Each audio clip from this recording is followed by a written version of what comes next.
El otro pensador, este sí un filósofo y de gran categoría, es José Ortega y Gasset, también español y con varias coincidencias importantes con los planteamientos existencialistas, aunque cabe decir que el conjunto de su filosofía debe considerarse más bien como raciovitalismo, es decir, una combinación de lo racional y de lo existencial como fundamento del hombre. Hijo del periodista José Ortega Munilla, cursó sus estudios secundarios en el Colegio de Miraflores del Palo y los universitarios en Deusto y Madrid, en cuya universidad se doctoró en Filosofía y Letras, con una tesis sobre los terrores del año 1000, subtitulada Crítica de una leyenda. Fue catedrático de Metafísica de la Universidad de Madrid entre 1910 y 1936. En 1916 fue designado académico de Ciencias Morales y Políticas.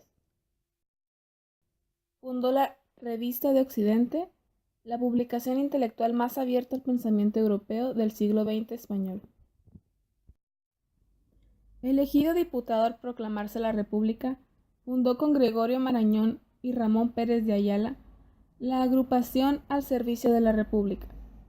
A partir de 1936 vivió en Francia, Holanda, Argentina y Portugal. Regresó a España en 1945 y residió en Madrid. En 1948 fundó con su discípulo, el prestigioso Julián Marías, el Instituto de Humanidades.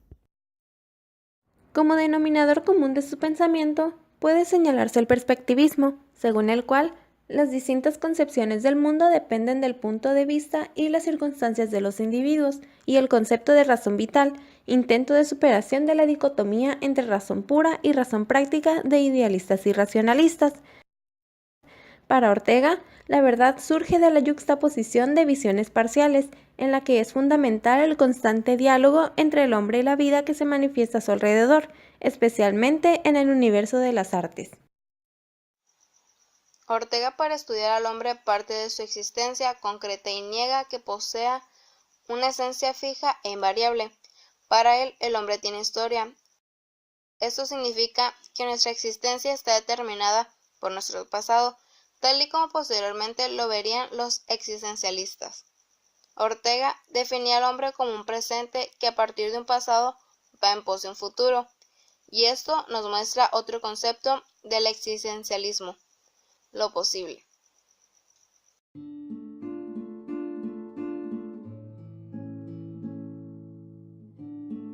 Ortega y Gasset es la figura intelectual con mayor notoriedad en la cultura española de principios del siglo XX. Nació en 1883 en Madrid, en el seno de una familia burguesa liberal e ilustrada. Cursó estudios de filosofía y amplió su formación en universidades alemanas, donde la corriente dominante era una vuelta a los postulados de Kant, frente al idealismo de Hegel. También fue alumno de Husserl, padre del movimiento fenomenológico. Es destacable su vocación pedagógica, pues era consciente del retraso cultural de España frente a Europa. Tuvo relación con autores de la generación del 98 e influyó enormemente en los autores de la generación del 27. Está a caballo entre las dos generaciones, siendo el nexo de unión entre ambas. Ortega se caracterizó en su escritura por un estilo claro y accesible. Él mismo dijo que la claridad es la cortesía del filósofo. Fundó la Revista de Occidente, todo un referente cultural de la época. Su labor periodística influyó estilísticamente en sus escritos filosóficos.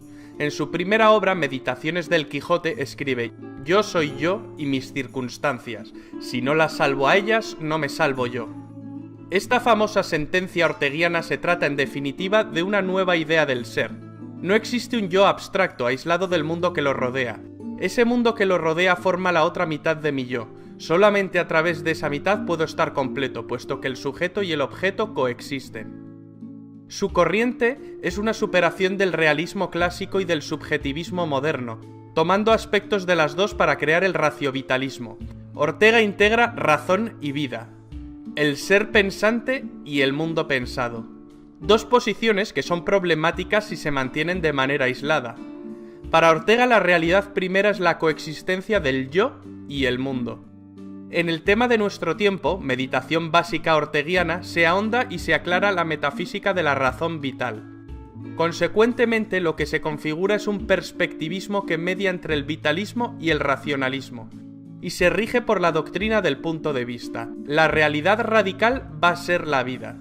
No existen verdades eternas o absolutas, sino perspectivas sobre la verdad. La individualidad de cada viviente es una perspectiva de la realidad. Todo lo cual no implica un relativismo. Ortega es muy crítico con el relativismo. Ortega fue un hombre comprometido, que se preocupó de las cuestiones sociales y políticas de su tiempo. En la España invertebrada, incidió sobre los problemas de su país como la falta de un proyecto común, el regionalismo y el separatismo. En La rebelión de las masas advierte contra el papel decisivo del hombre masa, ese hombre que se deja guiar por el rebaño. Por consiguiente, lo que propugna es la elevación del nivel cultural de los individuos para que dejen de ser vulgares y se ocupen de su vida sin ser dirigidos y forzados por instancias superiores.